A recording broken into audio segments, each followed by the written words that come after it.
तो आप लोगों को जानकारी है कि हम लोग 3 सीट पर लड़े थे लोकसभा, और एक विधानसभा का उपचुनाव भी हमें लड़ना पड़ा था अज्ञाव से। तो इनमें से आरा, काराकाट और अज्ञाव, ये 3 सीट से हमारे साथी जीते हैं, सुदामा जी, राजाराम जी और शिव प्रकाश जी। और नालंदा बहुत ज़बरदस्त मुकाबला रहा और संदीप जी वहाँ दूसरे नंबर पर रहे। कुल मिला के जो बिहार का चुनाव परिणाम है, जितनी उम्मीद थी उस हिसाब से तो बिहार का परिणाम नहीं आया। हम समझते थे कि शायद 2020 के विधानसभा में जो परिणाम आया था उसी के इर्द गिर्द इस बार का परिणाम रहेगा, लेकिन ऐसा हो नहीं पाया। कायदे से हमें 20 सीट जीतना चाहिए था 40 में, लेकिन इंडिया गठबंधन को अगर पूर्णिया की सीट को भी जोड़ ले तो 10 सीट हमें मिली। इस पर तो एक समीक्षा की ज़रूरत है, समीक्षा हम लोग करेंगे। लेकिन 19 की तुलना में बिल्कुल जो लोग ये सोच रहे थे कि 40 देश में 400 पार और बिहार में भी 40, ये जो बातें हो रही थी, तो उसका तो बहुत ज़बरदस्त जवाब देश ने भी दे दिया और बिहार ने भी दे दिया। जो जनादेश अभी आया है, इसमें निश्चित तौर पर ये मोदी सरकार के खिलाफ है, बहुत साफ, इसकी दिशा बहुत साफ है। देश के हर कोने से और ख़ासकर उत्तर प्रदेश, जहां मोदी, शाह, योगी सबका गढ़ है, उस उत्तर प्रदेश का जो चुनाव परिणाम है उसने तो बिल्कुल साफ कर दिया कि इस बार का चुनाव मोदी सरकार को सत्ता से बेदखल करने के लिए, संविधान और लोकतंत्र की रक्षा के लिए और देश की आर्थिक नीतियों में दिशा बदलने के लिए, जन कल्याण की दिशा में आर्थिक नीतियों को संचालित करने के लिए जनता ने वोट किया। लेकिन उस जनादेश की जो इतनी तीव्रता होनी चाहिए थी, इसमें शायद कुछ कमी रही और इसके चलते संख्यागरिष्ठता खोते हुए भी भारतीय जनता पार्टी सबसे बड़ी पार्टी रह गई और एनडीए जोट को, एनडीए गठबंधन को सरकार बनाने का मौका मिल गया है। जनादेश तो ये कहता था कि मोदी जी को और प्रधानमंत्री के रूप में नहीं रहना चाहिए, अमित शाह जैसे गृह मंत्री भी देश के वो नहीं चाहिए। जिस तरह से ओम बिरला संसद का संचालन कर रहे थे, बिल्कुल ही पार्टीजन तरीके से, अलोकतांत्रिक ढंग से, तो ऐसा स्पीकर भी नहीं चाहिए। तो अभी कितना बदलाव हो पाएगा, इस जनादेश का कितना सम्मान एनडीए गठबंधन की ओर से होगा, ये तो समय बताएगा।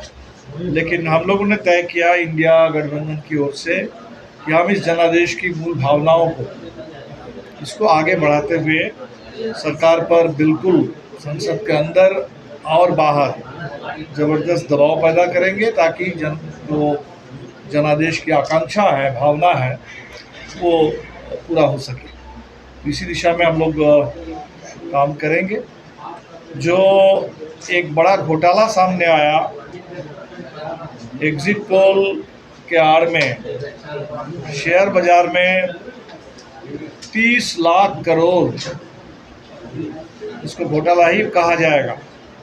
अगर चुनाव के बीच में देश के प्रधानमंत्री, देश के गृह मंत्री अदानी के चैनल में, एनडीटीवी में जा कर के लोगों से शेयर खरीदने के लिए कहते हैं, और जब 400 पार वाला एग्जिट पोल, लगता है कि एक तरह से प्रायोजित एग्जिट पोल वो आता है और लोग ज़बरदस्त ढंग से शेयर खरीदने लगते हैं, और फिर 4 तारीख परिणाम निकलने के बाद शेयर बाज़ार में ज़बरदस्त गिरावट आती है और देश के करोड़ों छोटे निवेशकों का बहुत बड़ा नुकसान हुआ, कुछ विदेशी कंपनियों को फ़ायदा हुआ, और कुल मिलाकर के इसका आकलन है 30 लाख करोड़ का। तो ये बहुत बड़ी बात है, और इसके लिए जैसे कांग्रेस पार्टी ने भी कहा, इसकी बिल्कुल एक जांच होनी चाहिए, और हमें तो लगता है कि जांच जॉइंट पार्लियामेंट्री कमेटी के जरिए हो तो ज़्यादा ठीक रहेगा।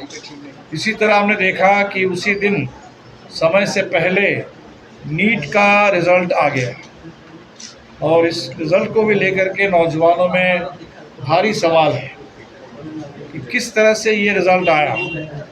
जहाँ पहले 1 या 2 टॉप करते थे, वहाँ इतने सारे एक ही सेंटर से 5-5, 6-6, 7-7 लोग कैसे एक ही नंबर लेके चले आए। तो इसको भी लेकर के बहुत बड़ा सवाल पूरे देश के नौजवानों में है और जिसका जवाब नेशनल टेस्टिंग एजेंसी को देना होगा। एक तरह से कह लीजिए शेयर बाजार का घोटाला और छात्रों के भविष्य के साथ एक बहुत बड़ा खिलवाड़ और इसी के साथ सरकार की यात्रा शुरू हो रही है। ये जो सरकार अभी बनेगी ये कहाँ तक चल पाएगी, कहाँ तक ये सरकार चल पाएगी वो तो समय बताएगा, लेकिन इसमें जनता दल यू और टीडीपी 2 पार्टियों की एक बड़ी भूमिका होगी और जहाँ तक बिहार की बात है तो नीतीश जी की बड़ी भूमिका होगी। लेकिन अब कल जिस तरह से उस बैठक में नीतीश जी की जो बातें थी उसको लेकर के भी अब लोग बहुत दुखी हैं। लोग तो ये सोच रहे थे कि भाई बिहार से अगर जनता दल यू के सपोर्ट से अगर सरकार चले तो कम से कम जनता दल यू उसकी जो अपनी ही पुरानी मांगे हैं और जो कमिटमेंट है, चाहे बिहार को विशेष राज्य के दर्जा देने का सवाल हो, पूरे देश में जाति आधारित जनगणना कराने का सवाल हो, ऐसे तमाम सवालों पर एक गारंटी मोदी जी से लेना चाहिए। तो पता नहीं इस पर क्या बात होगी नहीं होगी, लेकिन ये एजेंडा हम लोगों के लिए बिल्कुल है और इस एजेंडा को लेकर हम लोग आगे बढ़ेंगे। तो संक्षेप में इतनी बात है। मैं चाहूँगा कि तो राजा राम जी और सुदामा जी भी आप लोगों को संबोधित करें शॉर्ट पे। शिव प्रकाश जी भी यहाँ है। एक पनोरमा ग्रुप, जो सोचता है वो करता है, आपके अपने सपनों का आशियाना। ये लो मुंह मीठा करो, आज मैंने अपना जॉब छोड़ दिया, अब हम पूर्णिया वापस जाएंगे। जॉब छोड़ दिया है? मतलब ये घर कैसे चलेगा? हम करेंगे क्या? और माँ बाबूजी क्या बोलेंगे? इसलिए मैं एक और मिठाई का डब्बा लाया। अपने बिजनेस के लिए लोन अप्रूव हो गया। अरे लोन अप्रूव हो गया वो तो ठीक है, लेकिन पूर्णिया में हम रहेंगे कहाँ? अपना घर भी तो नहीं है वहाँ। इसलिए तो एक और मिठाई का डब्बा अलग से लाया हूँ। हमने पूर्णिया में घर ले लिया है, पूर्णिया के ई होम्स पैनोरमा में। पूर्णिया में पैनोरमा ग्रुप लेकर आए हैं ई होम्स पैनोरमा। बड़ा घर, आलीशान जिंदगी और अत्याधुनिक सुविधाओं के संग। अरे अरे, अब क्यों मुंह मीठा करवा रही हो? क्योंकि हम घर वापसी जो कर रहे हैं। घर वापसी की खुशी पूर्णिया में ई होम्स पैनोरमा के संग। E homes panorama, luxurious lifestyle redefined.